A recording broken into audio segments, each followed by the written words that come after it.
হরে কৃষ্ণ। রাধে রাধে। সকল কৃষ্ণ অনুরাগী ভক্তবৃন্দের চরণে আমার শত সহস্র কোটি ধন্যবাদ ও প্রণাম। তো বন্ধুরা, সামনেই আসতে চলেছে পাণ্ডবা নির্জলা একাদশী। এই পাণ্ডবা নির্জলা একাদশী পড়েছে দুদিন, 25শে জুন এবং 26শে জুন। তো কাদেরকে 25শে জুন করতে হবে এবং কাদেরকে 26শে জুন করতে হবে, আমি এখন যে যে জায়গার নামগুলো বলছি সেই জায়গার লোকেরা করবে 25 তারিখ, মানে আগামীকাল বৃহস্পতিবার।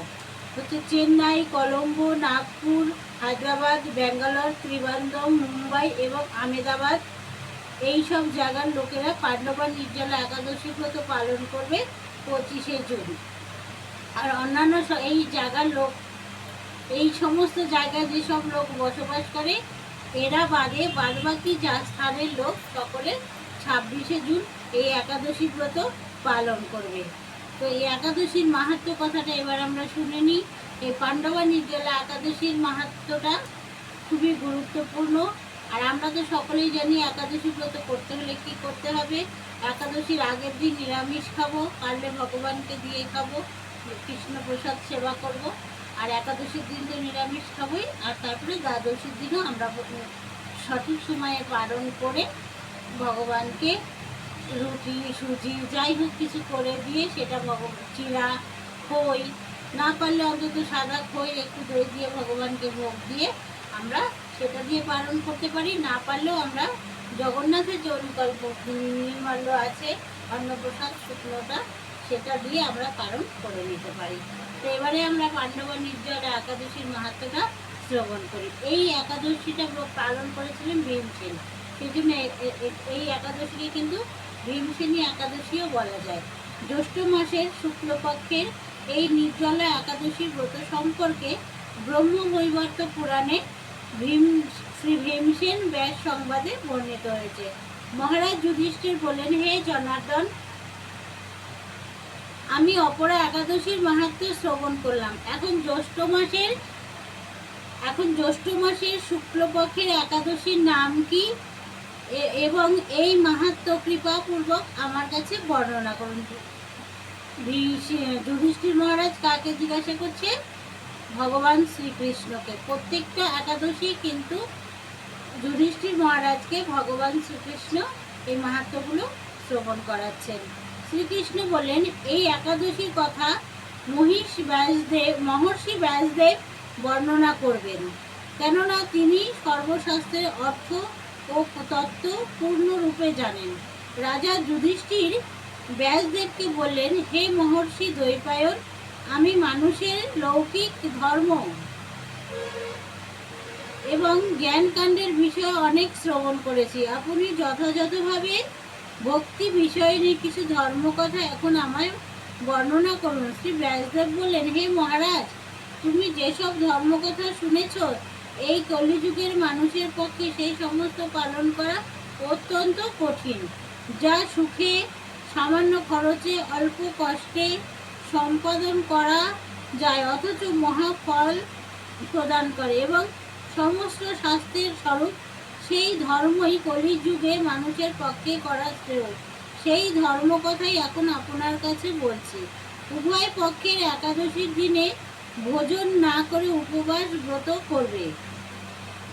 দ্বাদশীর দিনে স্নান করে শুদ্ধ চিত্তে শুদ্ধ হয়ে নিত্যকর্ম সমাপনের পর শ্রীকৃষ্ণের অর্চনা করবে। এরপর ব্রাহ্মণদেরকে প্রসাদ ভোজন করাবে। অশৌচ আদিতেও এই ব্রত কখনো ত্যাগ করবে না, মানে কোনো কারণে যদি অসুচ, আতুর বা মেয়েদের মাসিক ক্রিয়া যদি থেকে থাকে, তবু কিন্তু এই একাদশী ব্রত পালন করা যাবে না। বাবা মা মারা যাক, বাচ্চা কাচ্চা হোক, যে কোনো অসুচ বা শত্রু যাই করুক, আমাদের কিন্তু এই একাদশী ব্রত বাদ দেওয়া যাবে না, সেটাই বলছে। যে সকল ব্যক্তি স্বর্গে যেতে চায় তাদের সারা জীবনে ব্রত পালন করা উচিত। পাপ কর্মে রত ও ধর্মহীন ব্যক্তিরাও যদি এই একাদশী দিনে ভোজন না করে, তবে তারা যম যাতনা থেকে রক্ষা পান। শ্রী ব্যাসদেবের এইসব কথা শুনে গদাধর ভীমসেন অসত্য পাতার মতো কাঁপতে কাঁপতে বলতে লাগলেন, হে মহাবুদ্ধি পিতামহ, মাতা কুন্তী, দ্রৌপদী, মাতা যুধিষ্ঠির, অর্জুন, নকুল, সহদেব, এরা কেউই একাদশীর দিনে ভোজন করে না। আমাকেও অন্নগ্রহণ করতে নিষেধ করে, কিন্তু ক্ষুধার যন্ত্রণা আমি সহ্য করতে পারি না। ভীমসেনের এরকম কথায় ব্যাসদেব বলতে লাগলেন, যদি স্বর্গাদি দিব্যধাম লোভে তোমার একান্ত ইচ্ছা থাকে, তবে উভয় পক্ষের একাদশীতে ভোজন করবে না। তদুত্তরে ভীমসেন বললেন, আমার নিবেদন এই যে, উপবাস তো দূরের কথা, দিনে একবার ভোজন করে থাকাও আমার পক্ষে সম্ভব নয়, কারণ আমার উদরে বৃক্ষ নামে অগ্নি রয়েছে। ভোজন না করলে কিছুতেই সে শান্ত হয় না। তাই প্রতিটি একাদশী পালনে আমি একেবারেই অপারক।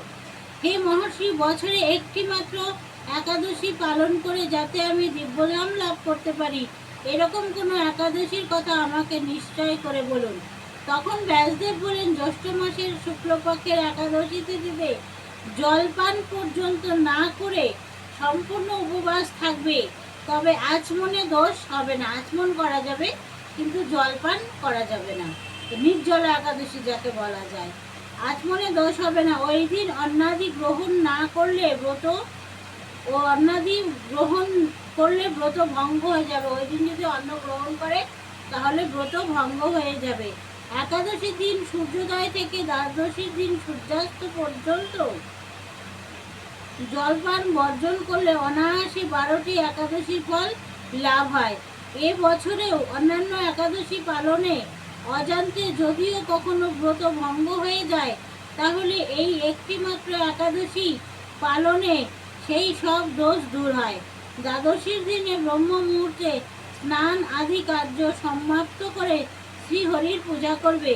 সদাচারী ব্রাহ্মণদের বস্ত্রাদি দান সহ ভোজন করিয়া আত্মীয় স্বজন সঙ্গে নিয়ে ভোজন করবে। এইরূপ একাদশী ব্রত পালনে যে প্রকার পুণ্য সঞ্চিত হয়, এখন তা শ্রবণ করো। এ সারা বছরের সমস্ত একাদশীর ফল এই একটি মাত্র ব্রত উপবাসে লাভ করা যায়।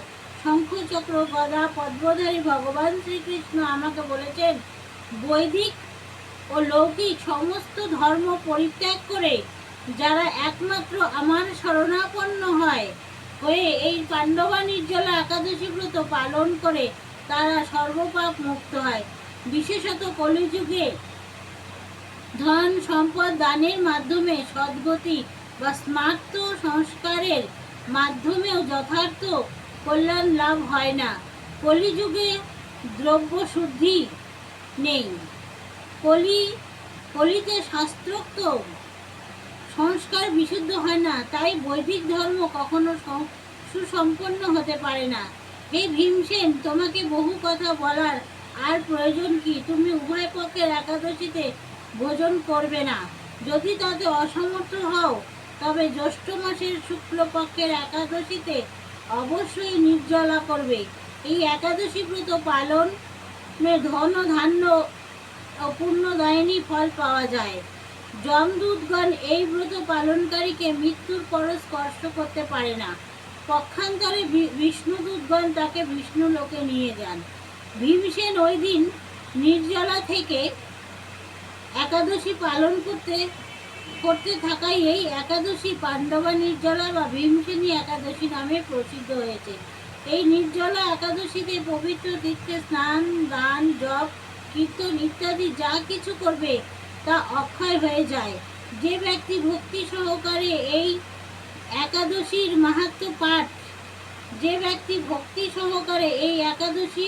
মাহাত্ম্য পাঠ বা শ্রবণ করেন, তিনি বৈকুণ্ঠ ধাম প্রাপ্ত হন। হরে কৃষ্ণ, রাধে রাধে। এই ছিল পাণ্ডবা নির্জলা একাদশীর মাহাত্ম্য। তো বন্ধুরা, এই পাণ্ডবা নির্জলা একাদশীর মাহাত্ম্যটা শ্রবণ করলাম, কিন্তু এবং পারণের কথাটা শুনে নিই। পারণ হচ্ছে যারা 25 তারিখ একাদশী ব্রত পালন করবে, তারা শুক্রবার ভোর 4:52 থেকে 9:23 মধ্যে একাদশী ব্রতের পালন করে নেবে। আর যারা শুক্রবার একাদশী ব্রত পালন করবে 26 তারিখ, তারা শনিবার দিন ভোর 4:52 থেকে 9:23 মধ্যে একাদশীর পালন করে নেবে। হরে কৃষ্ণ, রাধে রাধে।